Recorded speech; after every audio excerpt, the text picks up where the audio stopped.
Two mayors in the U.S. are facing some serious criminal charges. One, a Republican, the other, a Democrat. So let's start with the Republican one. He is the mayor of Stockton, California, Anthony Silva. And apparently an investigation was opened into his possible ties or possession of child pornography, and through that investigation, authorities were able to find some pretty shady stuff. So the investigation to Silva has been ongoing for nearly a year and became public 10 months ago when Homeland Security agents detained the politician and seized his laptops and cell phone in the customs area of San Francisco's airport. A forensic investigation of his devices uncovered 23 photographs and 4 video clips recorded at an August 2015 Stockton Silver Lake camp in Amador County, where Silva was operating as a camp or operating a camp for economically disadvantaged children. So what did they find? I'm going to get to that in a second, but keep in mind that his defense is, I am completely innocent. I have been working with children my entire life. That's not a good defense. When you're being accused of maybe doing some wrong things with children, yeah, my defense wouldn't be, I've surrounded myself with children my whole life. Yeah. So apparently they found a clip that contains audio of a conversation between participants involved in a strip poker game that occurred in Silva's bedroom. The conversation between the participants indicated they were naked. So one of the participants was a 16-year-old male. The audio of the recording clearly indicates that the participants did not want to be recorded. So as a result, he's facing charges not only for getting involved with these minors in an inappropriate way, because of the way he recorded them without them wanting to, he's going to face charges for that as well.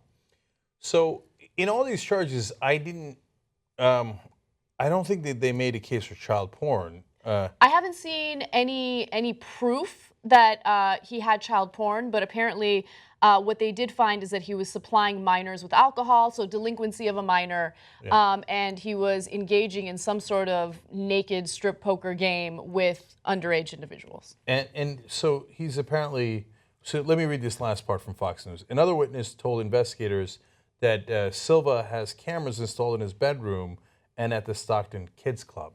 Okay, so...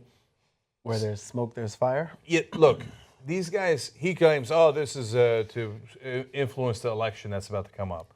They're like, no, we've been doing this investigation for a long time, brother, and we know what's going on here. So these are maybe the first set of charges, and we don't know what's coming up yet. And so I want you to both reserve judgment because he hasn't been charged with child pornography yet, and at the same time understand that there is some super shady stuff when you're, videotaping kids at a kids club. Yeah.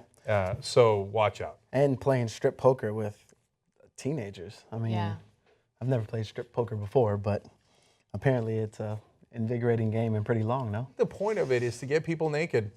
And so you're playing that with a 16-year-old kid, not a great idea if you're anyone, let alone a mayor. It's weird. I thought strip poker was poker that was specifically played on the Vegas Strip. I didn't know that it. Oh yeah. Well, but anyway, we clarify in this program.